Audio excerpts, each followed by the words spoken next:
This will be a day long remembered. Now I am the master.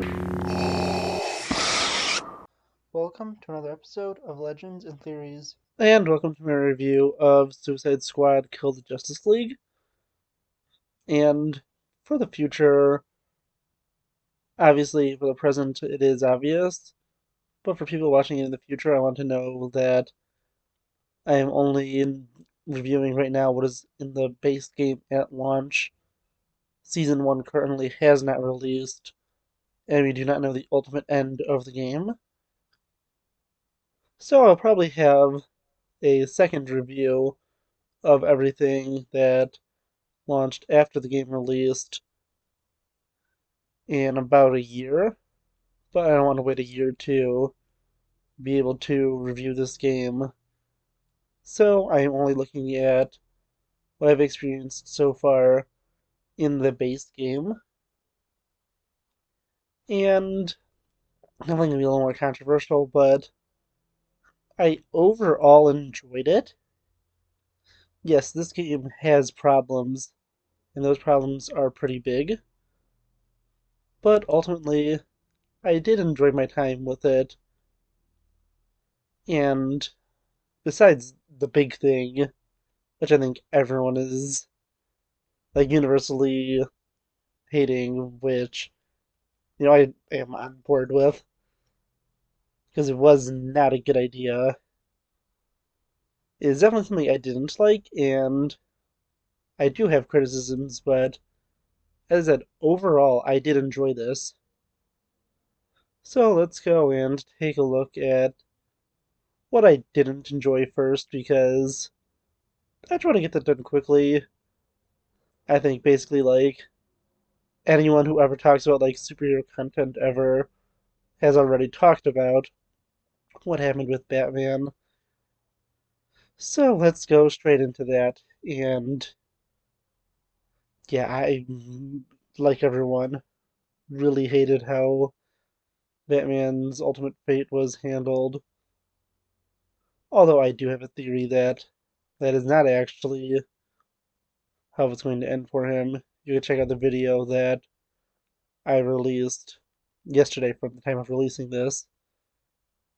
Oh, I should have put a link in the description. But that was ultimately just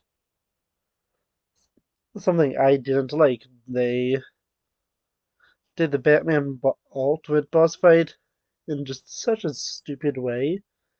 And the ways they built up to it, with you first going through the Arkham Experience Museum, and when you're going through the Batcave filled with fear gas, that was all done perfectly. In fact, the Arkham Asylum, or the Arkham Museum thing, was what ultimately convinced me I needed to get the game, because that was done expertly. But the Ultimate Batman boss fight, it was just so disappointing.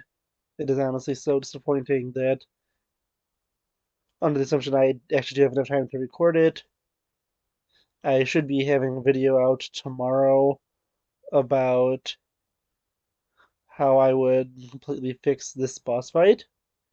If not, it'll be out later this week. That's because I basically have, this entire day of stuff I have to do, so hopefully I'm able to record it, but I can't make 100% guarantee and a promise. But I do hope to have it out because this boss fight was so disappointing. I'm breaking it down more tomorrow. As I said, hopefully, but we'll really want to look at just the fact that it just didn't really feel like fighting Batman. Going to one of my compliments of the game is all the boss fights besides Batman. Well, and kind of Brainiac, but I kind of see what they're doing there. Feels like you are truly fighting this character. It felt like, you're trying to fight the Flash when you're fighting the Flash. He's moving around a lot. using his abilities to kind of, mess with you and force you to always be on the move, and forcing you to track him down and being able to get in a little bit of damage before he moves on to his next location. Green Lantern definitely felt like, you're fighting with a guy who was able to create really whatever he wants, whenever he wants, and it always keeps you on the move. And fighting Superman makes you feel like I am screwed and this guy is way too powerful. And you're just hoping beyond hope that you'll be able to beat him and that you won't die. But yeah, honestly, I think that those boss fights were actually done well, but Batman, it just feels like really anybody could have been here. It just feels super generic and it just really doesn't feel like you're fighting Batman. Okay, I'm gonna break this down more in the next video, so let's move on from that and to the scene that everybody is talking about, and that is the scene where Batman dies, and that's just being shot on a park bench by Harley Quinn. And honestly, I'd say if they had to kill Batman, I think if anyone had to do it from this universe, it would be Harley to ultimately get revenge for, in her opinion, Batman killing the Joker. And that's the only real positive out of it. But besides that, this scene is. I mean, it's bad. I feel like it's being slightly overreacted. But I'm just saying slightly because it is not a good scene. They just completely kill off Batman for no reason. He currently stands no real threat as long as they, just keep him extremely secure. They probably could use Batman to go against Brainiac, and they probably didn't need him to lure out Superman, since Brainiac would really want them eliminated, and he would be the last one, and they could just lured him in with the location of Batman as bait. But honestly, yeah, it's just really dumb. I mean, at least it does kind of make sense that one gunshot to the head could kill him. That is how he quote unquote died during the Scarecrow hallucination. And I wonder if the similarity to that means that he is still alive. I still think there's a really solid chance he is still alive. I discussed this more in that previously mentioned video from yesterday. And wow, this video's already longer than I thought it would be from me just talking. I thought I was at like 3, 4 minutes, and I'm at like 8 minutes. But yeah, honestly, this entire thing with Batman, yeah, it's bad.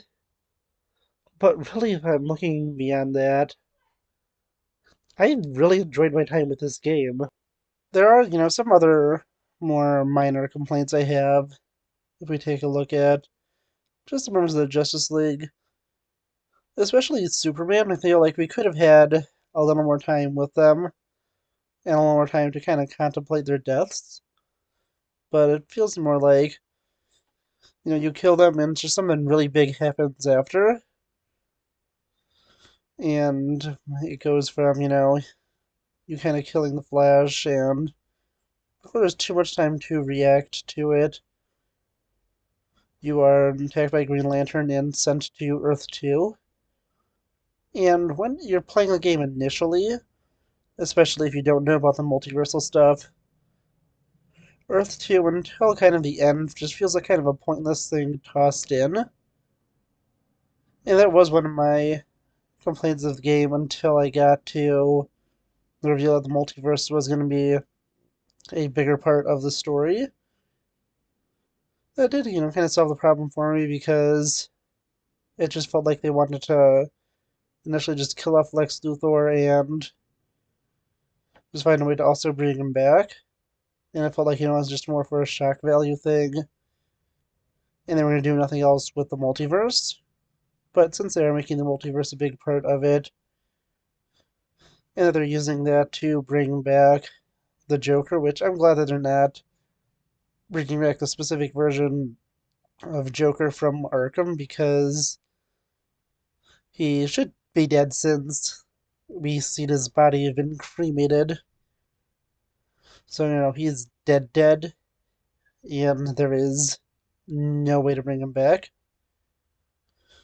Although this Joker doesn't look as interesting, and I think the best thing would have been this is the Joker from the timeline where he wins in Arkham City, and you basically go to a universe where Brainiac comes to invade, and Joker's basically taken over Earth and already basically, like killed everyone. I think that would have been really interesting. And using the explosive device in him to basically, control him and having a way more chaotic version of the Joker would have been fun. But it seems that that's not the method they're going with, and they're just going with a more tame version of Joker, which is disappointing, especially since it doesn't look like he'll be voiced by Mark Hamill. But still, I think that there is some potential there, but I don't really know until the season drops this March, I believe. But going through just more of it,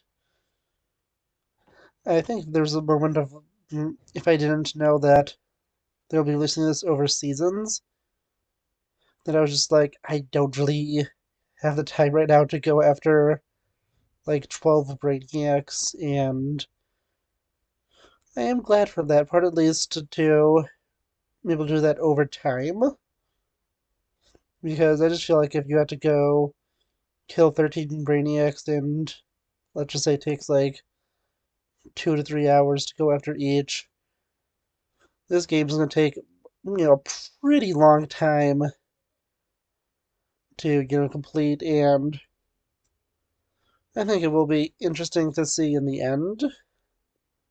Or they would have just had to, have like 13 boss fights in a row, which would also be, that would be bad to do, but it looks like they are spreading it out, and we'll be seeing us go after 3 Brainiacs for each season, based on the fact that there is 4 seasons coming, and, well, there's 12, so 4 times 3 equals 12, meaning that we'll be going after 3 Brainiacs each season. But yeah, I think that the game overall, the gameplay was fun, but not as fun as Arkham. It's focusing a lot more on you using guns than really just fighting and using the incredible fighting system that was developed by Rocksteady. Really wish that was included. And another of the major criticisms I have is I think we should have seen how the Justice League fell to Brainiac. Since we do know what happens to Flash and him being captured, but we don't really know how Brainiac showed up, anything really about that, or how he was able to specifically capture Superman, because I think you could see Brainiac being able to surprisingly get Batman and Green Lantern, especially since, he could overpower them and they are, overall just the humans with really good different types of gadgets, with Lantern having his ring and Batman just having all the money and gadgets and stuff he has. But still, I think that it is something that does need to be shown. I do hope they recorded something for a future date, and hopefully is revealed in one of the next 4 seasons. I also think that it would be fun to, see some more different characters show up, since I feel like it's a fun support cast, but I feel like it'd be interesting to see some other people there and maybe even some other types of enemies besides just Brainiac thugs. It would be fun to maybe see, some kind of other villain be set up in Metropolis, and you having to fight some of the more traditional enemies from the Arkham games. I think it would have been just a little fun. You do get to see some of them, but they're just the ones working for Penguin, and it'd be interesting to see in the future. I am wondering how they're going to be going with map expansions because it does look like they'll be coming with future updates. I wonder if you'll be just expanding the different areas you can go to because it does look like Gotham is going to be unlocked in the Joker season. And I would love to go to, the map from most likely Arkham Knight or the area just outside. A personal dream of mine has been to, although I knew it's, completely unrealistic, it would never happen, have an entire map that includes the maps from Arkham Knight, Asylum, and Origins. And I'm saying Origins because I want the, areas from Origins to be included with the city area from Arkham City. Although obviously it would look more like Arkham City. I also want to know why they thought it was a good idea to rebuild Arkham Asylum and why they just didn't build a new prison because, yeah, Arkham Asylum was basically totaled after the events of Asylum, and it seems like even when it was still open for the few months between Asylum and the opening of City, and I was like opening of City, not like the events of Arkham City, because it seems Arkham City was open for a good amount of time. But the time in between that, they just gave up on trying to repair Arkham Asylum and just kept it the way it was after Joker went on his absolutely devastating rampage through the asylum. And another character I just have a question about being here in a big role is Aaron Cash. Doesn't make too much sense since he is part of the GCPD, and even if he is working back at Arkham, I don't know why he'd want to go back there when it's probably way, way better to be working at GCPD headquarters like he was in Night, and with the fact that Jim Gordon did become mayor of Gotham, I would assume that Cash would have became the new commissioner. But maybe that's why he's here to kind of give an assistance from the GCPD.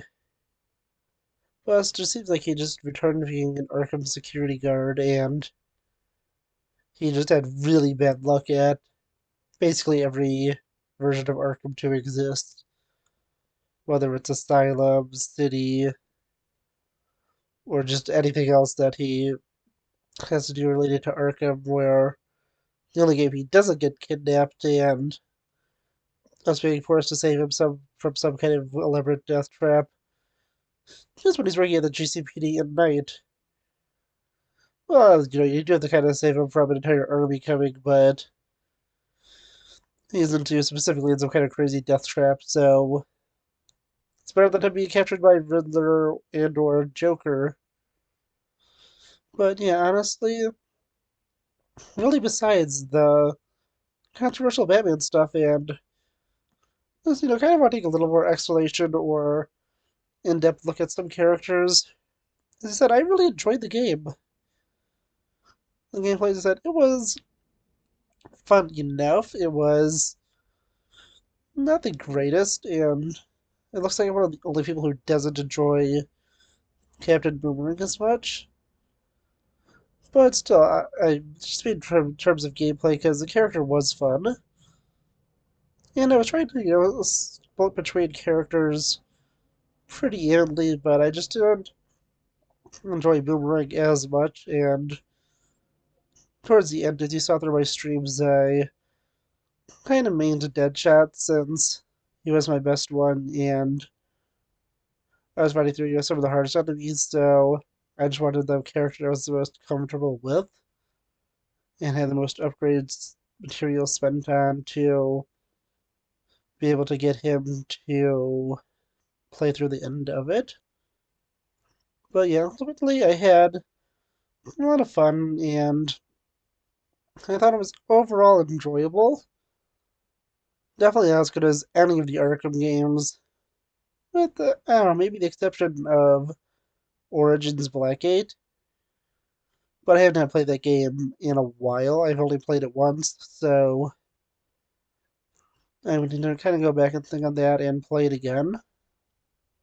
But everything else from Arkham is definitely above this. It was still enjoyable enough, but it has its problems, and it's some pretty big problems. But I want to know what you think about it, because I'm just being fully honest here.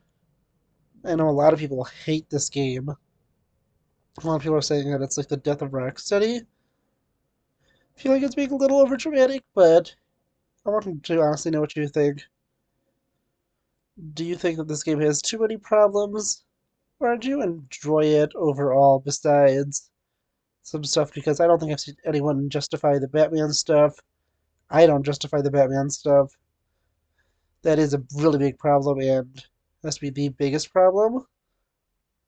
But I think there is still a chance for redemption for that as long as they have, really anything else planned for Batman after. And I want to know what you think. So please let me know honestly in the comments. And if you disagree with me, please let me know why, because I do honestly want to know, because I haven't seen too much of like the complete hate for it and stuff I've looked at. I've seen more people being like, yeah, they screwed up with Batman, and they screwed up badly, but really besides that, I haven't seen too many criticisms fully against everything else. And like I said, it's a good but flawed game. I definitely will be playing it more in the future, and I'm excited to see what they've added on. But another thing I wanted to talk about was the comedy. It's honestly a really fun game. A lot of time is dedicated to jokes, and the characters are on different levels of funniness. The Captain Boomerang character is supposed to be one of those like really rude funny guys.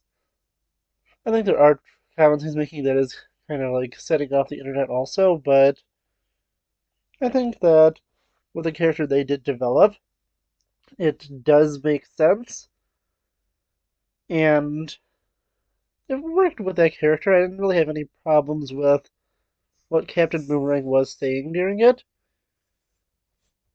Because I understand that's the kind of character he is. He doesn't really have any respect and kind of just makes fun of everyone besides himself.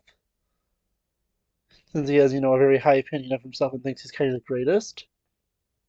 And, yeah, honestly, I think that, some of the comedy stuff, maybe I don't need to be making jokes all the time, but it's overall just a fun game.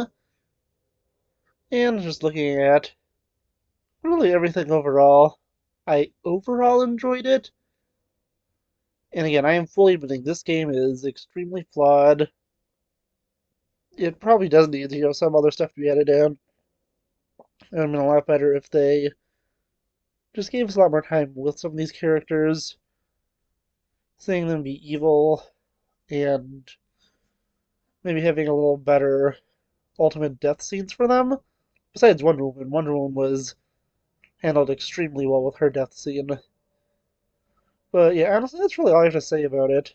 I want to know what you think, so please let me know in the comments, and also next episode of Legends and Theories. Thank you for watching this episode of Legends and Theories. Please subscribe, like the video, share the video, leave a comment, check out the video on screen, and may the Force be with you.